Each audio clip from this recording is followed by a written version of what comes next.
여호와께서 다윗을 모든 원수의 손과 사울의 손에서 구원하신 그날에 다윗이 이 노래의 말씀으로 여호와께 아뢰어 이르되 여호와는 나의 반석이시요 나의 요새시요 나를 위하여 나를 건지시는 자시요 내가 피할 나의 반석의 하나님이시요 나의 방패시요 나의 구원의 뿌리시요 나의 높은 망대시요 그에게 피할 나의 피난처시요 나의 구원자시라.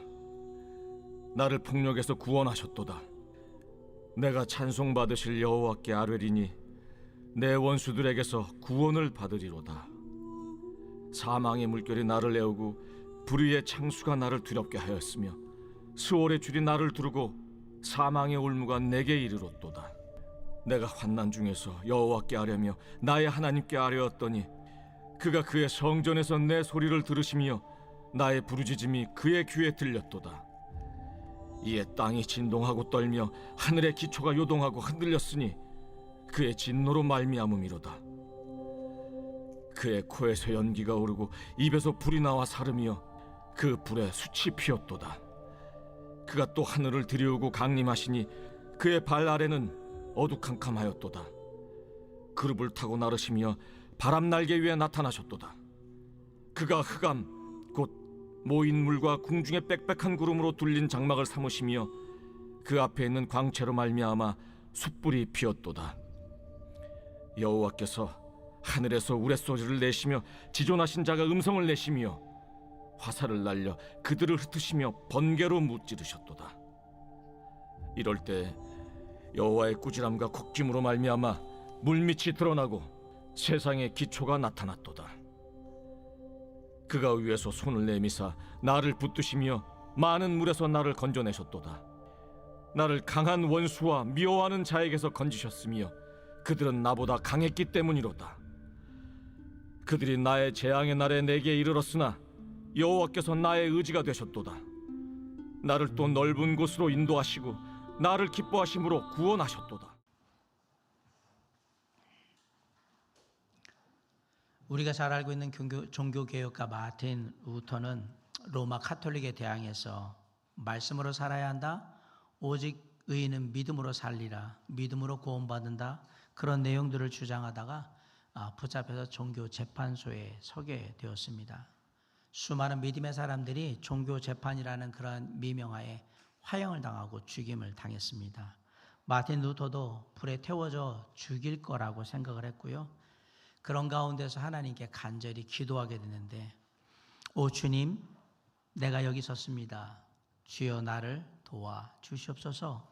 주님만이 나의 힘이십니다. 이렇게 간절히 기도했는데 놀랍게도 그 재판에서 죽지 않고요, 살아나게 됐어요. 그 후에 풀려나서도 계속해서 종교개혁 운동을 열심히 이끌었는데 많은 어려움과 힘든 시간들이 있었어요.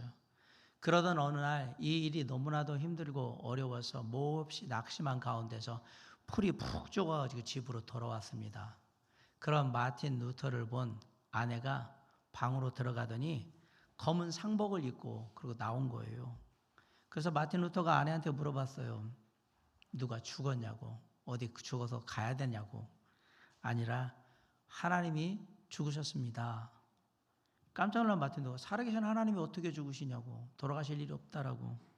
그러자 그 아내가 뭐라고 했냐면, 하나님이 살아계시다면, 그리고 하나님이 당신의 힘이 맞다면 왜 낙심하십니까?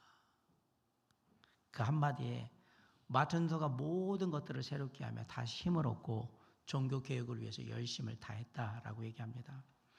사무엘하 22장은 다윗의 승전가라고 불리는 장입니다. 하나님께서 모든 원수의 손에서, 사울의 손에서 다윗을 건져내신 것에 대해서 감사하고 찬양하는 노래가 바로 22장이에요. 그런데 놀랍게도 사무엘하 22장과 똑같은 시편이 있는데 18편이 똑같은 내용과 구조를 가지고 있습니다. 그럼 차이가 뭐냐? 사무엘하 22장의 내용은 다윗의 생애 말년에 그동안에 내 삶에 일어났던 놀라운 역사적인 사건들을 쭉 나열한 반면에 시편 18편은 그것을 하나님께 예배하는 예배의 회중들이 쓸 목적으로 그렇게 살짝 바꾸는 거예요. 아마도 다윗이 회중 예배를 위해서 약간 수정을 한 내용들이 들어있는 것 같습니다. 그래서 똑같은 상황에서 사무엘하 22장을 바라볼 때에는 다윗이 어떤 심경에서 이런 얘기를 했을까를 알고 싶으면 어디를 보냐면 시편 18편을 보면 아주 그 마음을 이해하기가 쉽게 되어 있습니다. 오늘 본문인 사무엘하 22장의 가장 중요한 주제는 하나님의 구원입니다. 이스라엘은 그동안 다윗을 통해서 여러 많은 민족의 그 전쟁과 공격으로부터 구원을 받았어요. 하지만 오늘 다윗이 다루는 그 구원 해방, 그곳에는 다윗이 있는 게 아니라 늘 항상 하나님이 함께 하셨다라는 내용을 말씀하고 있습니다. 즉 이스라엘의 구원자는 누구다? 여호와 하나님이시다. 사람들은 다윗이 이스라엘 민족의 구원자라고 생각했겠지만 정작 다윗은 그렇게 생각하고 있지 않은 겁니다. 다윗은 여호와 하나님이 진정한 구원자라고 고백을 하고 있는 거예요. 우리 2절, 3절, 4절 한번 읽어볼게요. 시작. 이르되 여호와는 나의 반석이시요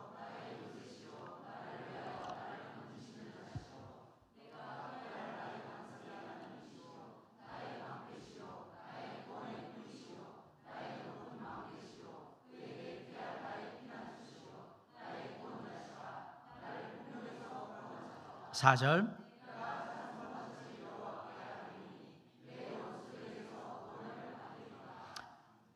다윗은 이 사무엘하 22장의 노래를 기록하면서 이스라엘 백성 모든 사람들의 삶이 하나님의 통치 아래에 있다라는 사실을 잊지 말라는 목적이 첫 번째고, 두 번째는 그렇게 하나님께서 이스라엘 백성들의 삶을 다 통치하고 있기 때문에 지금도 앞으로도 걱정할 필요가 없다라는 사실을 깨달으라고 기록을 한 겁니다. 그러면서 다윗은 우리를 구원하시기 위해서 이 땅에 오시는 하나님이 얼마나 장엄한 분인지 그 얘기를 합니다. 우리 7절 8절 한번 읽어볼게요. 시작. 내가 환난 중에서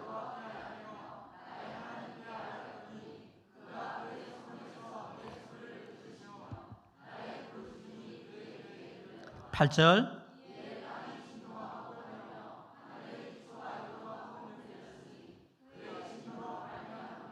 네, 하늘의 하나님께서 다윗의 간구하는 기도의 소리를 들으셨어요. 그리고 즉시 다윗의 대적들을 멸하시기 위해서 하늘의 보호자에서 일어나서 땅으로 내려오시는 모습이에요.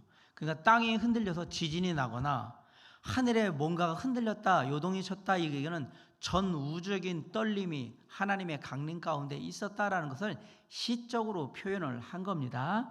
그만큼 다윗을 괴롭히는 대적들에 대한 하나님의 진노가 무서운 진노였다라는 사실을 보여주는 거예요. 그러면서 하나님의 진노가 얼마나 컸는지를 표현을 합니다. 9절 10절 한번 봅시다. 시작. 그의 코에서 연기가 오르고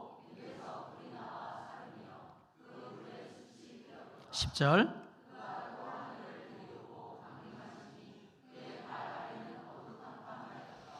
하나님의 코에서 연기가 나고 입에서 불이 나온다라는 말은 하나님의 진노와 하나님의 심판이 아주 맹렬한 불과 같은 그러한 강력한 심판이 될 거라는 얘기를 하는 겁니다.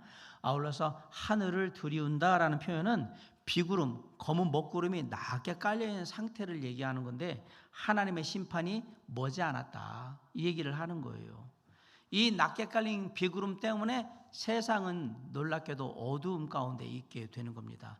이런 일들로 인해서 악인들은 큰 두려움에 휩싸일 수밖에 없었던 겁니다. 다윗의 대적들은 하나님의 격렬한 진노와 그 심판의 무시무시한 전조 증상들을 지금 다 보고 있는 거예요. 11절에서 하나님께서 이 심판을 하기 위해서 더 빨리 오신다라는 얘기를 합니다. 우리 11절 한번 읽어볼까요? 시작. 하나님께서 대적들을 심판하시기 위해서 그룹 천사를 타고 나타나시는 거예요. 빠르게 내려오시겠다라고 얘기를 한 겁니다. 그렇게 내려오신 하나님은 인자하신 하나님도 아니고 은혜가 많으신 하나님도 아닙니다. 다윗의 대적들을 처리하기 위해서, 악인들을 처리하기 위해서, 심판하기 위해서 오시는 하나님은 무서운 하나님이신 겁니다. 짙고 어두운 비구름이 마치 장막처럼 하나님을 둘러싸고 있는 거예요. 12절 한번 봅시다. 시작. 그가 흑암 곧 네, 이제 악인들이 볼 하나님의 모습은 밝고 영광스러운 모습이 아니라 캄캄한 흑암 속에 임하시는 하나님을 보게 되는 거예요. 또한 악인들은 그 컴컴한 먹구름 속의 하늘에서 하늘을 찢을 듯한 그 천둥과 번개 소리를 들으면서 공포와 두려움에 빠지게 된다라고 얘기하는 겁니다. 그러면서 하나님께서 얘기하신 게 14, 15절이에요. 다시 한번 보겠습니다. 시작. 여호와께서 하늘에서 우레소리를 내시며 15절 그렇게 임하신 하나님께서 다윗의 모든 대적들을 완전히 파멸시키시고 다윗을 모든 환난에서 벗어나게 하셨다. 그게 홍해를 가르는 역사와 똑같은 역사, 기적이다라는 걸 16절에 얘기한 겁니다. 16절 다시 한번 있습니다. 시작. 이럴 때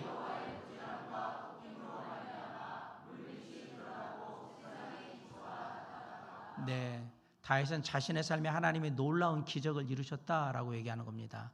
의인의 기도를 들으시고 의인을 보호하시며 악인에 대해 진노하시고 심판하시는 하나님의 모습이 다 나타나입니다. 연이어서 다윗은 얘기하는 거예요. 자신을 대적하는 대적들이 다 강한 원수입니다. 미워하는 자들이 다 강합니다. 근데 하나님의 손으로 하나님께서 내미셔서 나를 그들로부터 건져내셨고 구원하셨습니다 라고 얘기합니다. 17, 18절 있습니다. 시작. 그가 위에서 손을 내미사 나를 붙드시며 18절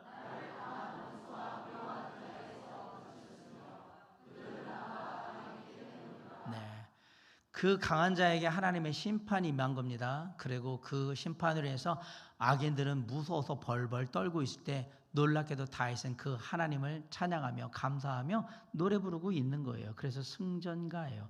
다윗이 이렇게 찬양할 수 있었던 이유는 구원의 하나님을 늘 믿고 바라보며 있었기 때문입니다. 다윗이 구원의 하나님을 바라보고 있었다라는 사실을 어떻게 알 수 있느냐? 17절로 20절에 나오는 말씀들을 보면 알 수 있어요. 17절에 그가 손을 내미사 나를 붙드시며 나를 건져주셨도다. 18절에 건지셨으며 20절에 넓은 곳으로 인도하시고 구원하셨도다. 하나님의 구원의 손길이 다윗에게 내밀어졌고 다윗을 붙들었고 다윗을 건져주셨으며 다윗을 선하게 인도하셨다라고 분명히 말씀합니다.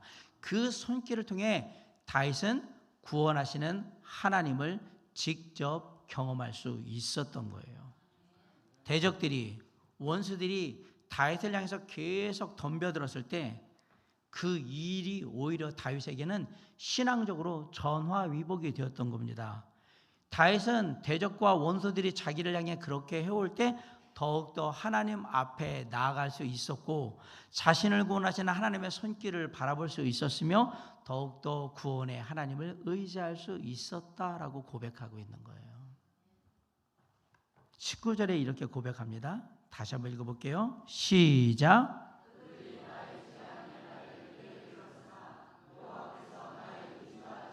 네, 그렇게 의지가 됐던 하나님이 더 넓고 좋은 곳으로 자신을 인도하셨다라고 또 고백합니다. 그게 20절입니다. 시작.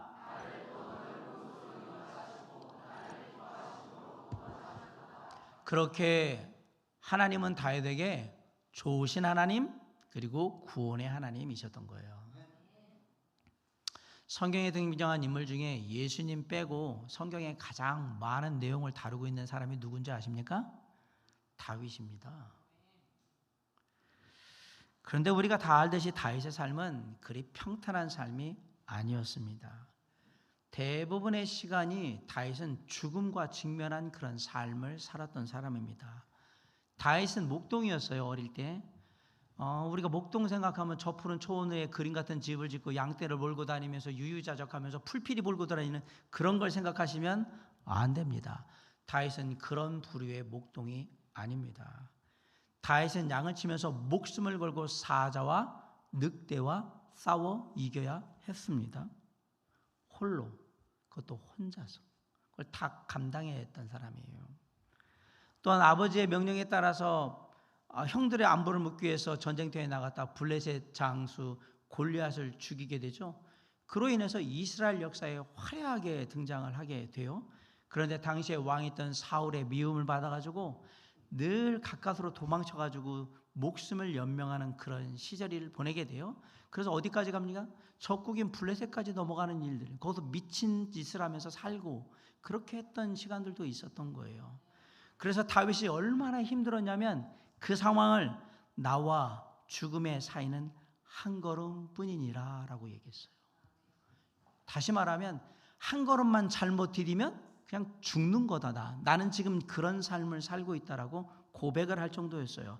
다윗은 죽음에 늘 가까이 있던 사람이에요.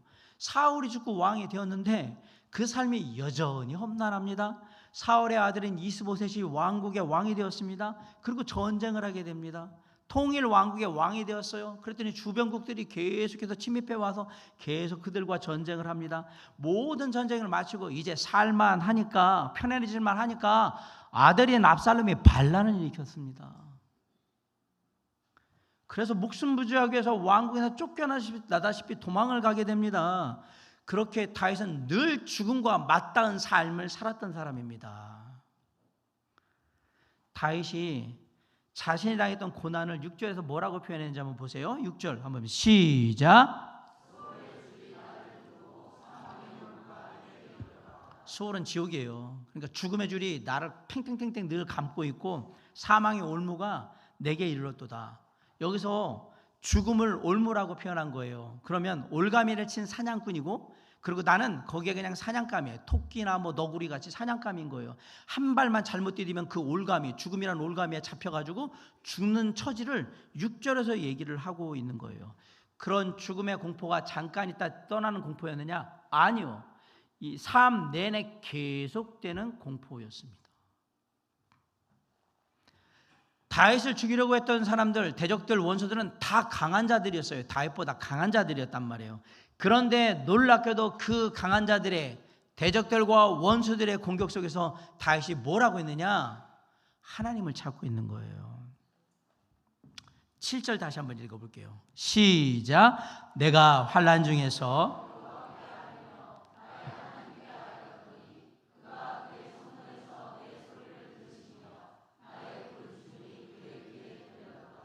하나님, 내 인생은 왜 이럽니까?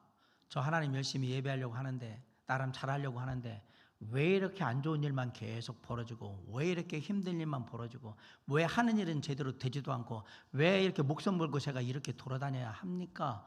라고 원망한 게 아니라 주여 도와 주시옵소서 기도했단 말이에요.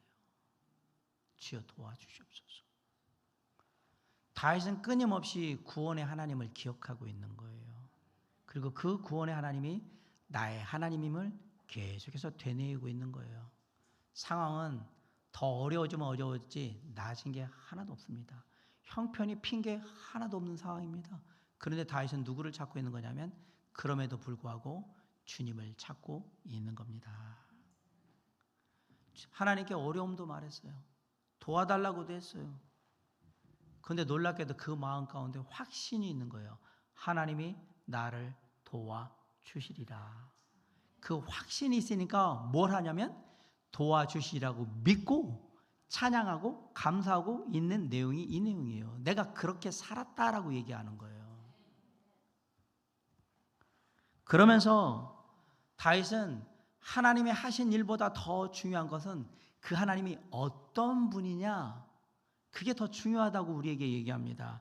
2절, 3절, 4절을 다시 한번 말씀드립니다. 읽어볼게요. 시작. 이르되 여호와는 나의 반석이시오 나의 요새시오 나를 위하여 나를 건지시는 자시오. 3절.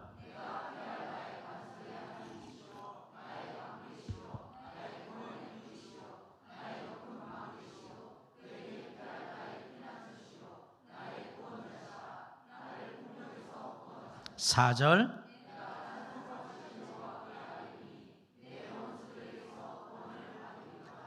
네, 이 똑같은 내용이 시편 18편 1절로 3절에 보면 나와 있어요. 어떻게 고백하냐면 나의 힘이신 여호와여 내가 주를 사랑하나이다. 놀랍게도 그게 첫 시작이에요. 여호와는 나의 반석이시요 나의 요새시요 나를 건지시는 이시요 나의 하나님이시요 내가 그 안에 피할 나의 바위시요 나의 방패시요 나의 구원의 뿌리시요 나의 산성이시로다. 내가 찬송받으실 여호와께 아뢰리니 내 원수들에게서 구원을 얻으리로다. 얻었다? 얻으리로다. 나는 그렇게 확신한다. 나의 힘이 되신 여호와께서 그렇게 해주시니까 나는 주를 사랑하나이다. 이게 바로 다윗이 경험한 구원의 하나님이에요. 이 고백 속에 이 시편 18편 1절로 3절의 고백 속에 다윗의 삶이 어떠한 삶이었는지가 다 들어있어요. 계속되는 전쟁과 도망과 그 목숨이 위태로운 상황 속에서 하나님을 향해 반석이라고 요새라고 바위라고 방패라고 구원의 뿌리라고 산성이라고 말씀하고 있어요. 다윗은 하나님이 진정한 자신의 삶의 구원자라고 고백하고 있는 겁니다. 그런 구원의 하나님에 대해서 다윗이 두 가지로 그 마음을 고백했는데 시편 18편 1절에 그 마음이 그대로 담겨 있어요. 첫 번째는 나의 힘이신 여호와여. 하나님이 나의 힘이시다라고 고백한 거예요. 다윗이 했던 모든 일들 그건 다 누가 하신 일이다? 하나님이 하신 일이다. 목동일 때에 사자와 싸워서 곰과 싸워서 이겼던 일, 그리고 블레셋의 장수 골리앗과 싸워서 이겼던 일, 사울에 쫓기면서도 하나님을 신뢰함으로 목숨을 잃지 않고 결국은 왕위에 오른 일, 이스라엘의 왕 이스보셋과의 전쟁에서 이긴 일, 그리고 주변국과의 전쟁에서도 싸워 이긴 일, 그리고 압살롬의 반역으로 도망했지만 결국은 왕권을 회복하고 다시 돌아온 모든 일을 누가 하신 것이다? 하나님이 하신 것이다. 그게 나의 하나님이라고 지금 고백하는 거예요. 다윗은 지금 하나님이 어떤 일을 해주셨다라는 게 중요한 게 아니라 그 일을 하신 분이 누구다? 하나님이라는 그 하나님 자체가 더 중요하다라고 얘기하는 겁니다. 우리가 흔히 얘기하죠. 하나님이 내게 이런 일을 해주셨어요. 저 살 때 하나님이 이런 필요를 채우셨고 아플 때 이렇게 해주고 저렇게 해주셨고 이렇게 해주셨으니까 앞으로도 이렇게 해줄 거라고 제가 믿습니다 라고 우리가 흔히 얘기합니다. 여러분에게 정중하게 묻습니다. 안 해주시면 하나님이 아니십니까? 좋은 일 안 해주시면, 내가 원하는 대로 기도 안 들어주시면 그분은 내 하나님이 아닌 겁니까? 잘 생각해 보십시오. 마치 하나님은 우리에게 좋은 일 하는 분, 내가 원하는 일을 이루어주는 그런데 필요하신 분으로 하나님을 생각하고 있진 않냐 얘기해요. 뭘 해줘야 하나님이냐. 나한테 좋은 것 해주고 나한테 이득이 되는 걸 해주면 하나님이고, 내가 원하지 않는 어렵고 힘든 일에 나를 빠뜨려 넣으면 그러면 그분은 하나님이 아니신 거냐 말이에요. 우리는 어떨지 모르지만 다윗은 전혀 그렇게 생각하지 않았어요. 다윗은 하나님이 인생 가운데 해주신 모든 일들에 대해서 기뻐했지만 그게 중요한 게 아니라 그 하나님이 나의 하나님이라는 사실이 기뻤던 겁니다. 여러분, 혹시 하나님이 내 인생에 뭘 해주셨나?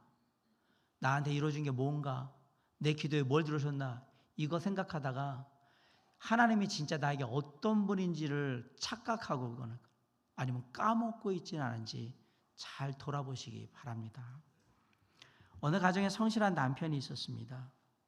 그런데 어릴 때 자랄 때 가난하게 자랐어요.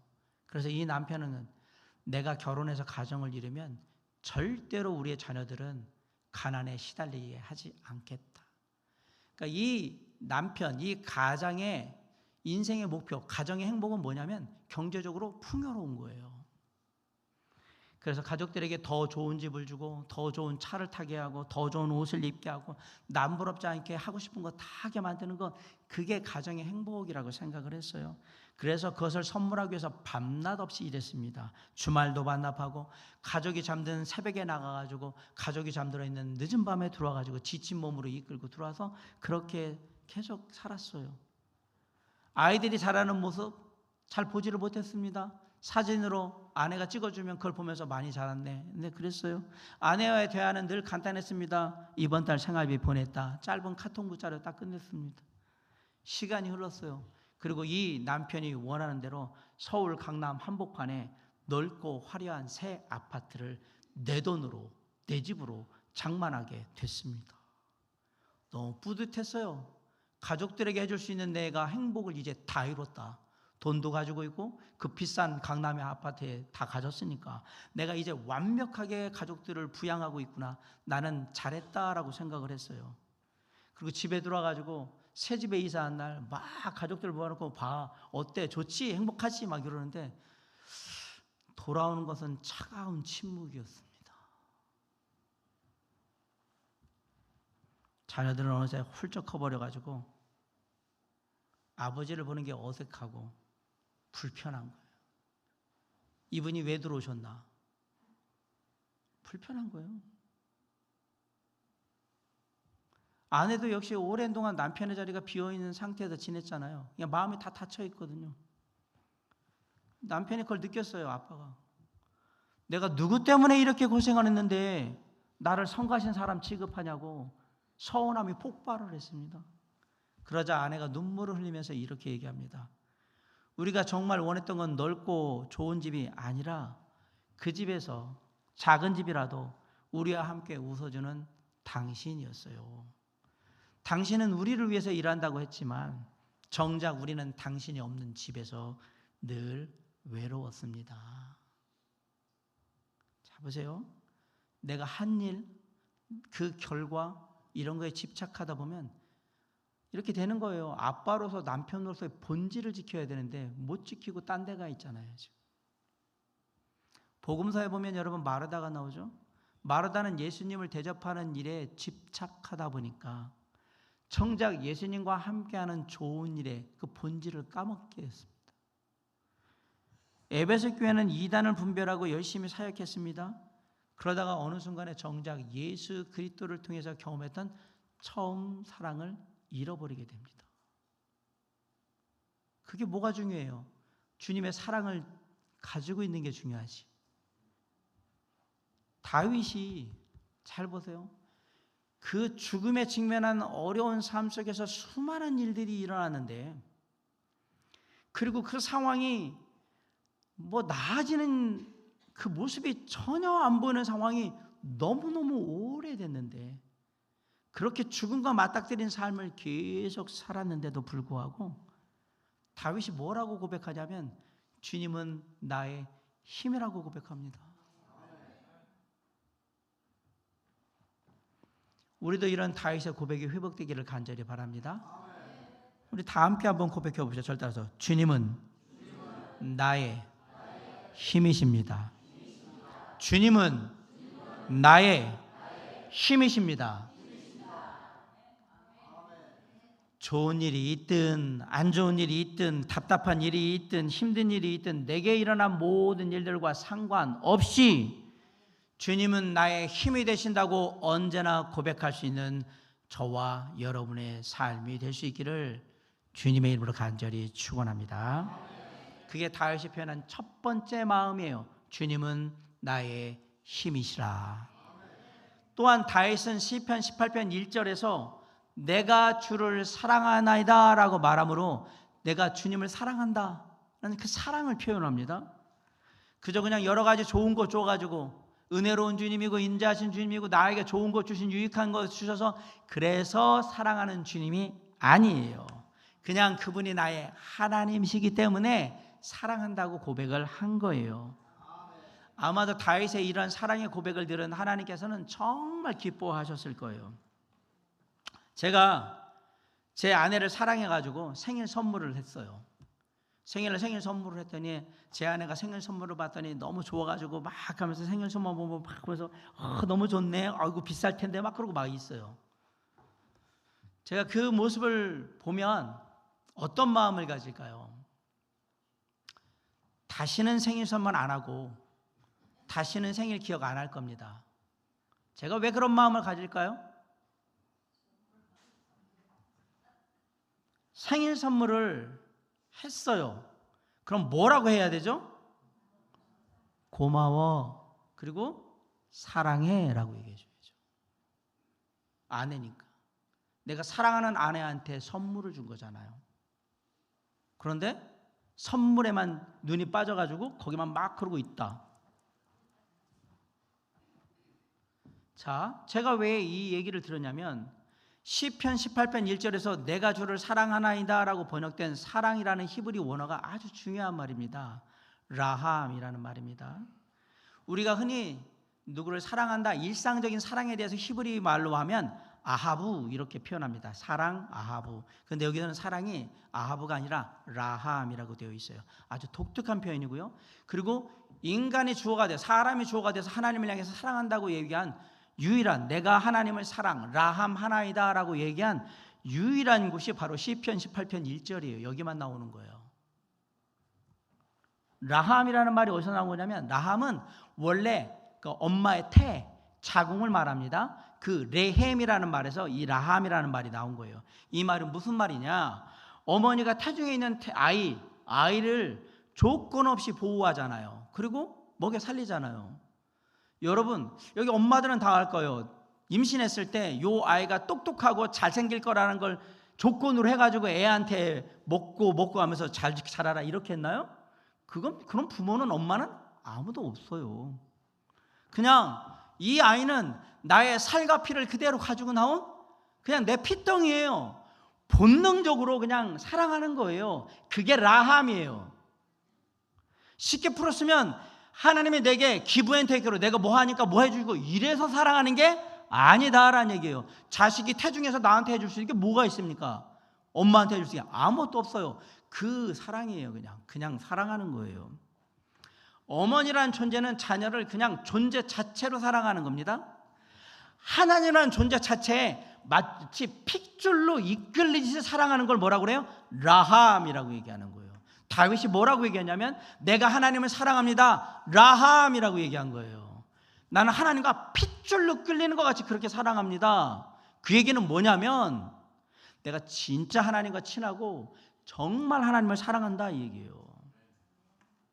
성경은 다른 것을 사랑하면서 하나님을 사랑한다고 얘기하면서 다른 것을 사랑하는 것을 사랑이라고 말하지 않습니다. 그건 라함이 아니라는 얘기입니다. 하나님을 사랑한다는 것은 다른 모든 것은 그 사랑 아래에 둔다 이 얘기입니다. 그래서 예수님이 주 너의 하나님을 사랑하는 것이 첫 번째 계명이라고 얘기한 거예요. 다윗이 하나님을 사랑한다고 고백한 것은 정확하게 말하면 나는 하나님만, 주님만 사랑합니다 이 얘기를 한 거예요. 사랑하는 성도님들께 묻습니다. 주님만 사랑하십니까? 이게 다윗이 말한 하나님을 향한 사랑이에요. 프랑스의 유명한 작가이자 시인이었던 생텍쥐베리가 쓴 소설에 어린 왕자가 있어요. 읽어보신 분들이 있을 거예요. 어린 왕자가 장미를 한 송이 키우는데요, 진짜 애지중지하면서 마음을 다해서 사랑으로 장미를 키웠어요. 잘 컸어요. 그러다가 어린 왕자가 다른 곳에 갔다가 왔는데 그 정원에 내 장미만 한 송이 있었던 그 정원에 장미가 5,000송이도 넘게 막 펴 있는 거예요. 어마어마하게 많이 펴 있는 거예요. 그래서 내가 그 장미를 애지중지하게 키웠는데 이런 장미들이 너무 많아. 그래서 너무 그게 슬퍼서 그래가지고 그 풀밭에서 막 울어요. 울 때 여우가 어린 왕자에게 와가지고 이런 얘기를 합니다. 중요한 것은 보이지 않는단다라고 얘기해요. 근데 그 얘기를 가만히 딱 들으니까 내가 키웠던 장미에 대한 생각이 달라지는 거예요. 내 장미꽃 하나가 다른 5,000송이 넘는 이 장미꽃보다 더 낫다라는 생각이 들어요.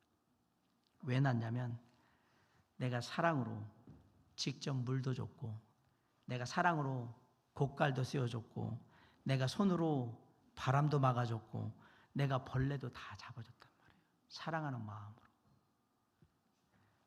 내가 원망하는 소리도 이 장미가 들었고, 내가 자랑하는 말도 다 들어줬고, 내가 점잖게 타이르는 말까지 다 이 장미가 들었어요. 그게 내가 사랑하는 장미였던 거예요. 하나님을 사랑한다는 말을 다시 의미를 되새겨 보시기 바랍니다. 다른 것들 사랑한다는 마음과 똑같은 마음으로 하나님을 사랑한다고 말씀하신다면 그건 사랑이 아닙니다. 정정합니다. 그것은 하나님을 향한 사랑이 될 수가 없습니다. 다윗은 하나님만 사랑한다. 내가 하나님을 라함하나이다. 하나님만 사랑한다. 본능적으로 그냥 그렇게 이끌리는 사랑은 오직 하나님을 향한 사랑뿐이다라고 고백한 거예요. 사랑하는 성도 여러분, 제 말을 절대 오해하지 마세요. 다른 거를 사랑하면 안 된다는 말을 제가 하는 게 아니고요. 하나님을 사랑한다는 말과 내가 그 이외에 다른 걸 사랑한다는 말은 차원이 다르다라고 얘기를 드리는 거예요. 하나님은 이 땅에 나를 창조하셨습니다. 하나님은 나로 하여금 수많은 삶의 경험들을 통해 배우고 그리고 그걸 통해 자랄 수 있도록 해 주셨습니다. 그리고 하나님께서는 나를 택하셔서 십자가의 대속의 은혜로 구원해 주셨습니다. 하나님은 지금까지 나의 모든 삶의 영역에 함께 하셨고 함께 하고 계시며 앞으로도 함께 하실 것입니다. 하나님은 내 삶에 상상도 못할 수많은 일들을 보여주셨고 이루어 주셨고 하게 하셨어요. 그 하나님을 사랑한다고 고백하는 그 고백은 그래서 단순한 고백이 아닌 겁니다. 그리고 아무한테나 그렇게 고백할 수 있는 고백이 아닌 겁니다. 우리도 그 고백을 지금 하나님께 드리기를 원합니다. 저를 따라합니다. 나는 주님만 사랑합니다. 나는 주님만 사랑합니다. 다윗은 삶의 수많은 역경과 시련과 어려움 속에서 자신을 구원하시는 하나님을 직접 경험한 거예요. 몸소. 삶에 아까 얘기했잖아요. 홍해가 갈라지는 그 기적과 같은 놀라운 일들을 그 일을 이루신 하나님이 내 삶에 놀라운 기적을 이루셨다라는 사실도 고백을 해요. 그러면서 그 하나님을 향해 얘기하는 거예요. 힘이 되신 하나님, 그 하나님만을 사랑합니다. 놀라운 기적과 역사를 이루시는 하나님이에요. 놀라운 승리를 주신 하나님을 직접 삶에서 경험했어요. 다윗은 영적으로 구원받을 뿐만 아니라 육체의 죽음으로부터 다 구원받았던 거예요. 그래서 하나님을 향해 고백하는 거예요. 내가 주님을 사랑합니다. 하나님을 향해 사랑한다고 고백하는 다윗의 고백은 어찌 보면 당연한 거예요. 자, 그렇다면 우리의 삶도 다윗의 삶과 다르지 않다면 우리도 똑같은 마음으로 주님을 바라봐야 되지 않겠습니까? 나의 힘이 되신 주님, 나의 구원이 되신 주님, 내가 그 주님을 향해 뭐라고 해야 될까요? 사랑한다고 해야 되지 않겠습니까? 이 시간 다 같이 주님을 향한 우리의 고백이 다윗의 고백처럼 울려 퍼질 수 있기를 간절히 원합니다. 우리 시간 따라서 합니다. 주님은 나의 힘이십니다. 나는 주님만을 사랑합니다. 기도하겠습니다.